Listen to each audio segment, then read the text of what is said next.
Téléphone portable, appareil photo, caméra numérique, jamais le cinéma n'a été autant à la portée de tous et toutes. N'importe quel amateur en short peut tourner son short movie. T'as vu? Jérôme Genevray l'a bien compris et il a décidé d'écrire un livre pour accompagner les réalisateurs en herbe. Attention, on ne peut pas vous diffuser cet herbier bien sûr. Je parle du livre pour ceux qui n'ont pas les mains vertes. On a donc rencontré l'auteur pour vous en parler. Logique quoi. Reportage. Bah voilà, donc Jérôme Genevray, je suis avant tout un passionné de cinéma, j'espère cinéphile. J'ai commencé en fait au lycée. C'est un petit peu comme d'autres au lycée, il faut un groupe de musique, un groupe de rock. Nous avec des potes, on était fans de films qu'on est pas mal allé voir au cinéma ou qu'on regardait à l'époque en VHS. Parce qu'il y avait encore les VHS à l'époque. Et du coup, j'ai tanné mes parents en terminale pour acheter un des premiers caméscopes grand public. En l'occurrence, c'était en Hi8 à l'époque, donc un format totalement analogique, pour faire nos premiers remakes. Alors maintenant, on dirait film suédé. En l'occurrence, à l'époque, on avait fait un remake d'Indiana Jones 3.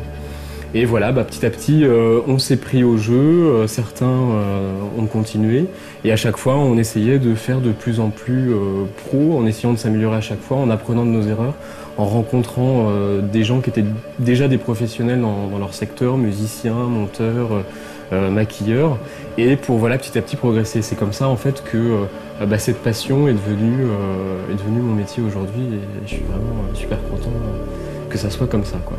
Alors j'ai eu envie d'écrire ce livre Cinéma Guérilla parce que je me suis dit, voilà, ça fait un certain nombre d'années que je fais ce qui est devenu mon métier, ma passion qui est devenue mon métier. J'ai fait pas mal de courts-métrages et je continue à en faire.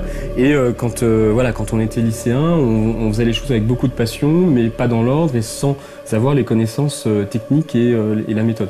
Et je me suis dit, voilà, j'aurais bien aimé à mon époque avoir ce bouquin-là qui me donne des exemples, des méthodes, des points de vue de professionnels, parce que c'est dur de rencontrer des professionnels quand on n'est pas dans le secteur, pour justement donner des conseils, inspirer, donner des méthodes pour essayer, sans moyens, mais avec passion, avec exigence, de faire un beau court-métrage.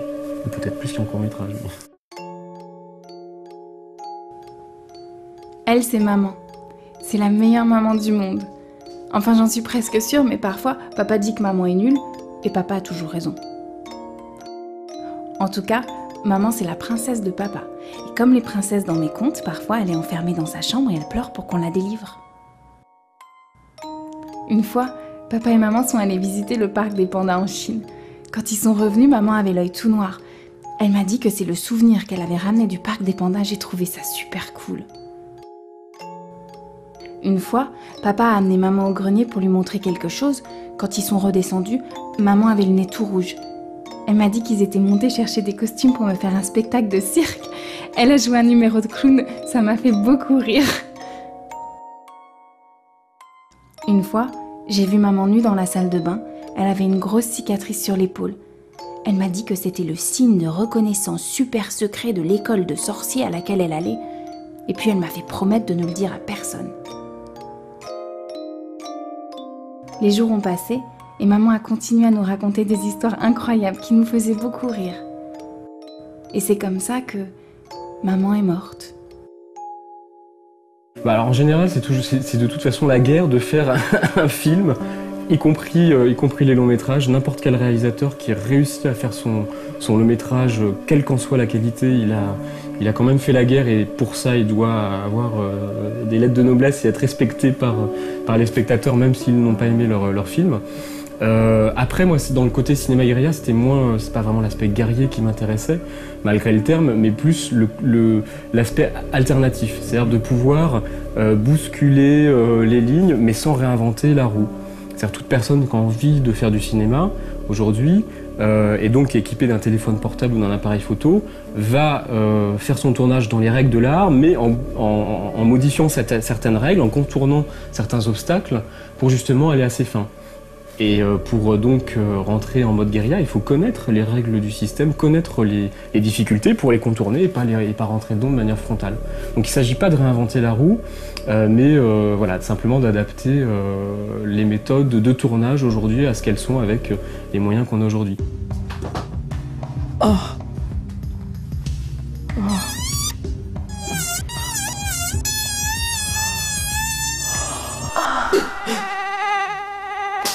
Il y a eu une première évolution technologique et numérique avec le DV. D'ailleurs, il y a eu quelques films qui restent emblématiques aujourd'hui au cinéma. Blair Witch vient en tête, mais il y en a d'autres de cette révolution DV.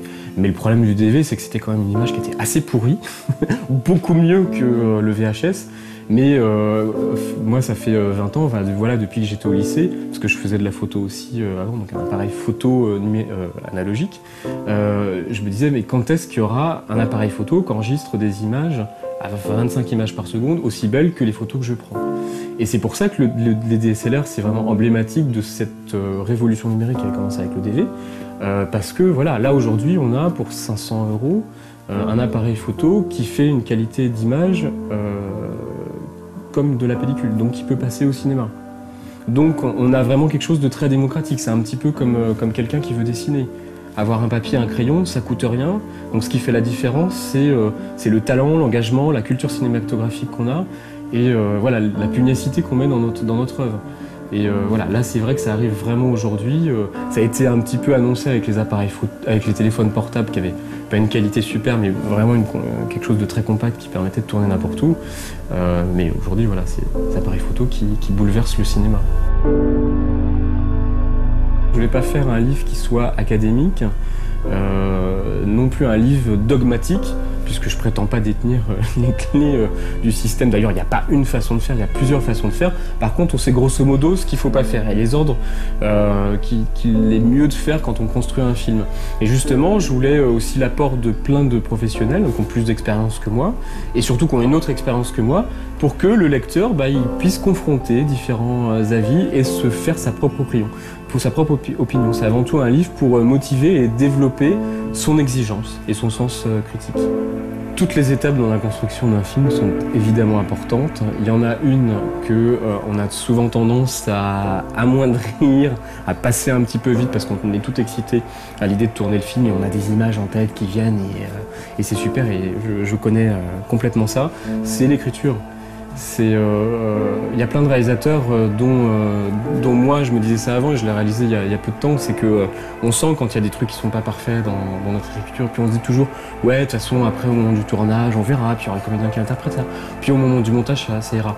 Non, ça vous revient avec une force pas possible au moment du montage, donc en gros où malheureusement vous ne pouvez plus retourner éventuellement d'autres images, et une carence scénaristique ça apparaît encore plus cruellement au moment du montage.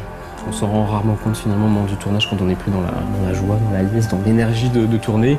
Donc on passe jamais assez de temps sur son scénario, il faut toujours passer un mois de plus à revoir un scénario, à le faire lire, à se poser des questions, à peaufiner des personnages. Vous savez, c'est les phrases où il y a eu plusieurs acteurs qui ont utilisé cette phrase-là, mais il semblerait qu'un des premiers c'était Jean Gabin. Il y a 3 choses importantes dans un scénario, c'est l'histoire, l'histoire et l'histoire. Pardon, je recommence. Il y a 3 choses importantes dans un film, mais l'histoire et l'histoire. Dans un scénario, l'histoire est un peu importante.